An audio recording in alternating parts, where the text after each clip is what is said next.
நம்பிக்கை நம்பிக்கை நம்பிக்கை நம்பிக்கை இல்லாமல் நாளை இல்லை.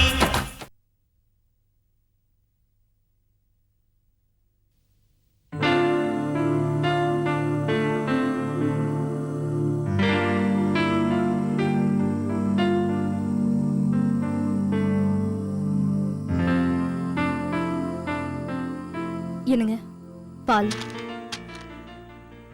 தேங்க்யூ. நான் உங்ககிட்ட கொஞ்சம் பேசணும். நானும் உன்கிட்ட கொஞ்சம் பேசணும். உட்காரு. உங்க அப்பா விஷயத்துல இவ்வளவு நடந்தோம், என்கிட்ட எதுவுமே சொல்லல. என்கிட்ட சொல்லி என்ன ஆக போகுதுன்னு நினைச்சிட்டியா? பொதுவாவே நான் யார் பத்தியும் தப்பா பேசுறதில்ல. 2 பிள்ளைங்க இருந்தும் முதியோர் இல்லத்துல இருக்கணுங்கிறது எங்க அப்பாவோட தலைவிதி. அதுக்கு யார் என்ன குற்றம் சொல்ல முடியும்? தப்பு ஜெயந்தி. என் தங்கச்சி உங்க அப்பாவை கவனிக்காம விட்டது தப்பு.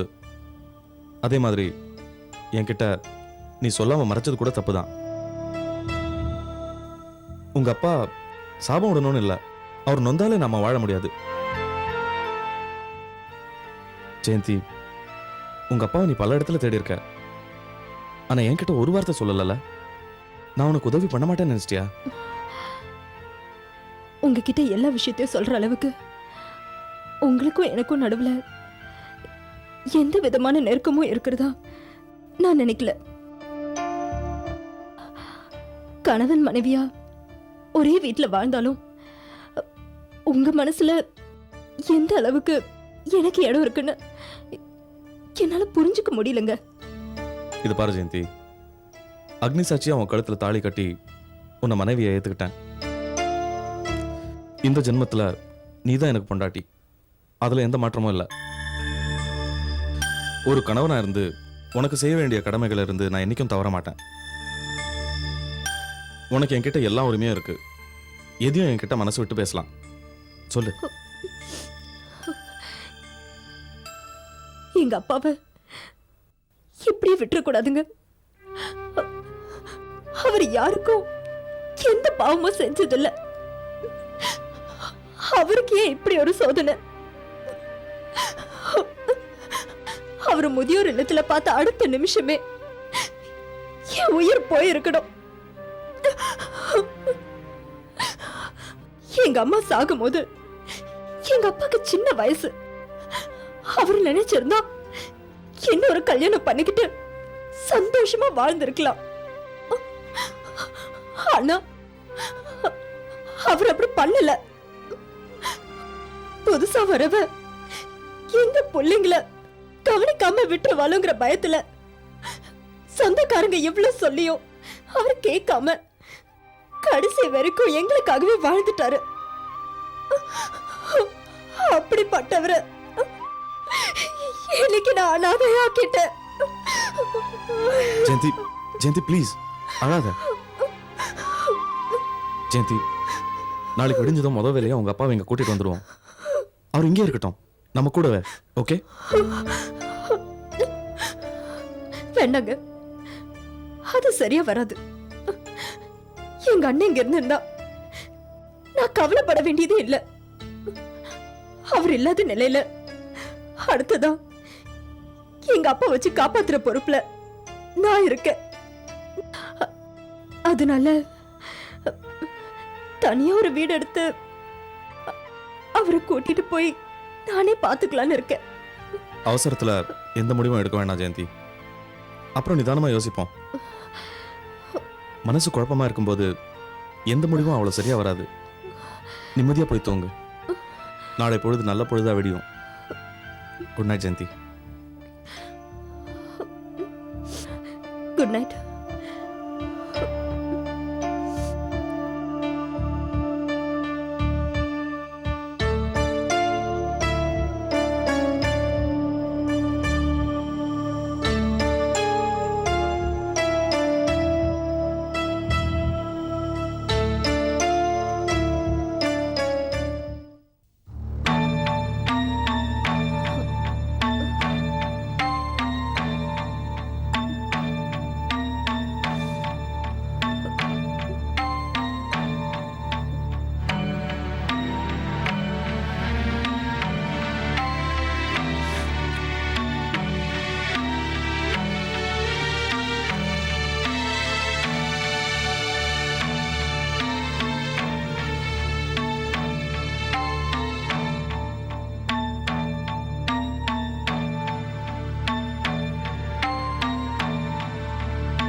அன்புள்ள கணவருக்கு. நான் வாழ்க்கையில எத்தனையோ மனுஷங்களை சந்திச்சிருக்கேன். ஆனா முதல் முறையா உங்க உருவத்துல தான் மனிதாபிமானத்தை சந்திச்சேன். என் வாழ்க்கையில மறக்க முடியாத தெய்வம் நீங்க. உங்க வாழ்க்கையில எத்தனையோ உறவுகள் இருக்கு. ஆனா என் அப்பாவுக்கு இப்ப என்ன விட்டா வேற யாருமே இல்ல. பிள்ளைங்க உயிரோடு இருக்கும் போதே பெத்தவங்கள அனாத மாதிரி முதியோர் இல்லத்துல விடுறது பாவத்திலே பெரிய பாவம் நினைக்கிறவனா.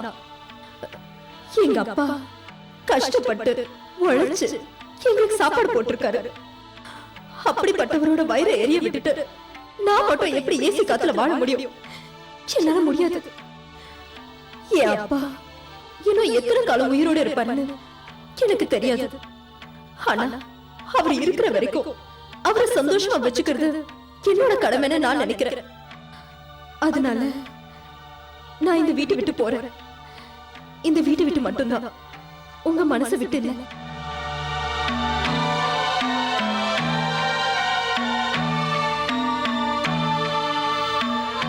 என்ன மன்னிச்சிடுங்க. இப்படிக்கு உங்கள் அன்பை என்றும் மறவா. ஜெயந்தி,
அப்பா. ஜெயந்தி, நீயா? மாப்பிள்ள வரலம்மா? இல்லப்பா, நான் மட்டும்தான் வந்திருக்கேன். நீங்க பொறுப்படுங்கப்பா. எங்கம்மா? வெளியில போய் சொல்றேன்ப்பா. நீங்க இனிமே இங்க இருக்க வேண்டாம். பெத்த பொண்ணு நான் உயிரோடு இருக்கும் போது உங்களுக்கு இந்த நிலைமை வேண்டாம்ப்பா. ஜெயந்தி, என்ன பேசுற? நான் உங்க கூட உங்க வீட்டுக்கு வர முடியுமா? நான் உங்களை அங்க கூட்டிட்டு போக மாட்டேன்ப்பா. ஏன்னா நானே இனிமே அங்க போறதில்ல. ஜெயந்தி, என்னம்மா சொல்ற? நான் லெட்டர் எழுதி வச்சுட்டு வந்துட்டேன்ப்பா. இந்நேரம் அவர் கூட அதை படிச்சிருப்பாரு. என்னது, வீட்டை விட்டு வெளியே வந்துட்டியா? ஆமாப்பா, புருஷன் வீடு வசதி தான். ஆனா அதுக்காக பெத்த அப்பா நீங்க இங்க கஷ்டப்பட்டுட்டு இருக்கும் போது ஆனா அதே நிக்கும் போது என்னால எப்படிப்பா அங்க நிம்மதியா இருக்க முடியும்? என்னால முடியலப்பா. ஜெயந்தி, என் வாழ்க்கை முடிகிற கட்டத்தில் இருக்குமா? உன் வாழ்க்கை இப்பதான் ஆரம்பிச்சிருக்கு. என்னால உன் வாழ்க்கை பாழாயிடக்கூடாதுமா. என்னை பத்தி அப்புறம் யோசிக்கலாம்ப்பா. நீங்க முதல்ல கிளம்புங்க. எங்கம்மா கிளம்ப சொல்ற? என் ஃப்ரெண்டு பானு வீட்டுக்குப்பா. அங்க அவளும் அவளோட அப்பாவும் தனியா தான் இருக்காங்க. நம்ம கொஞ்ச நாள் அங்க போய் இருந்துட்டு அப்புறமா ஒரு வீடு பார்த்துட்டு போயிடலாம்ப்பா. எனக்கு மறுபடியும் டீச்சர் வேலை கிடைக்கும். எதுக்கும் உங்க வீட்டுக்காரர் ஒரு வார்த்தை கேட்க வேண்டாமாம்மா? என் மேல எந்த தப்பும் இல்லைன்னு அவருக்கு நல்லாவே தெரியும்ப்பா. அவர் நிச்சயமா நமக்கு ஆதரவா தான் இருப்பாரு. வாங்கப்பா போலாம். என்னமோமா.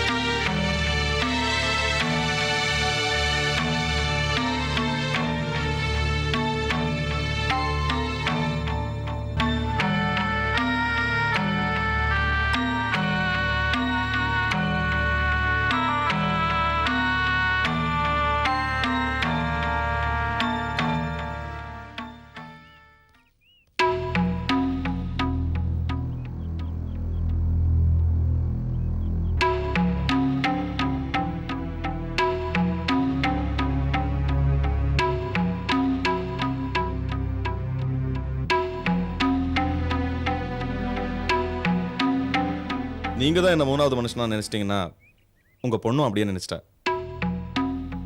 ஜெயந்தி எல்லா விஷயத்தையும் என்கிட்ட சொன்னான். என் மேல் இருக்கிற பாசத்தில் அவள் கொஞ்சம் அவசரப்பட்டுட்டா. அவளுக்காக நான் உங்ககிட்ட மன்னிப்பு கேட்டுக்கிறேன் முதலாளி. இல்ல ரம்யா, ஒரு பாசமுள்ள பொண்ணு என்ன செய்யணுமோ அதான் ஜெயந்தி செஞ்சிருக்கா. அவ செஞ்சதுல ஒன்றும் தப்பு இல்லை. தூங்கி எழுந்ததும் உங்க விஷயத்துல ஒரு முடிவெடுக்கணும்னு நான் நினைச்சேன். ஆனா உங்க விஷயத்துல முடிவெடுத்துட்டு தான் அப்புறம் தூங்கணும்னு ஜெயந்தி நினைச்சிட்டா போல இருக்கு. என்னதான் இருந்தாலும் பொண்ணு இல்லையா? என்ன மன்னிச்சிடுங்க. நான் தான் ராமையா கிட்ட மன்னிப்பு கேட்கணும். முதலாளி நீங்க போய். இல்ல ராமையா, எங்க குடும்பத்தால நீங்க அனுபவிச்ச அவமானங்களுக்கு நான் தான் உங்ககிட்ட மன்னிப்பு கேட்கணும். நீங்க 2 பேரும் எங்கேயும் போக வேண்டாம். எங்க கம்பெனி கெஸ்ட் ஹவுஸ்ல தங்கலாம். ஒரு 2 நாள்ல நானே ஒரு புது வீடை பாத்துறேன். எதுக்கு முதலாளி உங்களுக்கு வீண் சிரமம்? ராமையா, நான் ஒன்றும் வெளியாள் இல்லை. ஜெயந்தி உங்க பொண்ணு, நான் உங்க மாப்பிள்ளை. உங்களை பாதுகாக்கிற பொறுப்பு எனக்கும் இருக்கு. வாங்க, ஹோம் மேனேஜர் கிட்ட உங்களை வீட்டுக்கு கூட்டிட்டு போறேன்னு சொல்றேன். வாங்க. ம்.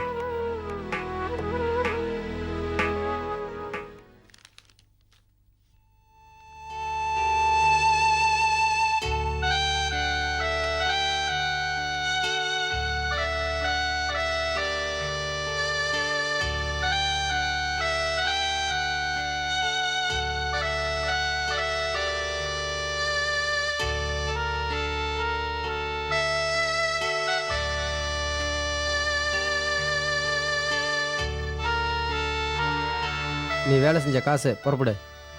ம்.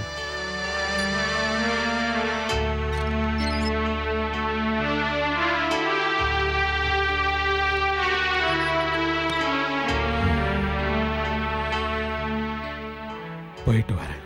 சாவு வீட்டுக்கு போனாலும் ஜெயிலுக்கு போனாலும் போயிட்டு வரேன்னு சொல்லாத.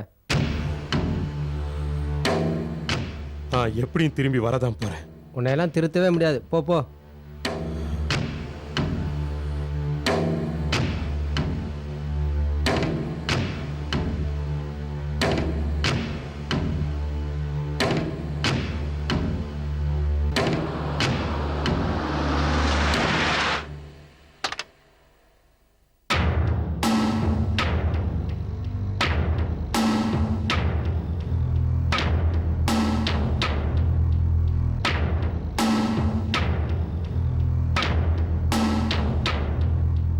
உங்களை கூட்டிட்டு போதான் வந்தேன். என்ன கூட்டிட்டு போறதுக்கு நீ யார்? உனக்கு எனக்கு என்ன சம்பந்தம்? சிந்தாமணி உங்களுக்கும் எதிரி, எனக்கும் எதிரி. இந்த சம்பந்தம் போதாதா? சிந்தாமணியோட முடிவு என் கையில தானே. நான் தான் ஏற்கனவே சொல்லிட்டேன்ல. இப்போ நீங்க இருக்கிற நிலைமையில சிந்தாமணி அழிக்கிறது அவ்வளவு சுலபம் இல்ல. பணத்திலையும் செல்வாக்குலையும் அவன் ரொம்ப உயர்ந்த நிலைமையில இருக்கா. உங்களால அவன் நிழல கூட நெருங்க முடியாது. அவளை அழிக்கணுங்கிற வெறி என் நெஞ்சுக்குள்ள நெருப்பா எரிஞ்சுக்கிட்டு இருக்கு. சிந்தாமணி அழிக்க வெறி மட்டும் பத்தாது, பொறி வச்சு பிடிக்க புத்திசாலித்தனமும் வேணும். எதிரிகளை அழிக்க அந்த சந்திரகுப்தனுக்கே ஒரு சாணக்கியம் தேவைப்பட்டது. கங்கா, உங்களுக்கு தேவையான படபலம் பணபலம் 2த்தையும் நான் தரேன். உங்களுக்கு என் மேல நம்பிக்கை இருந்தா கார்ல ஏறுங்க.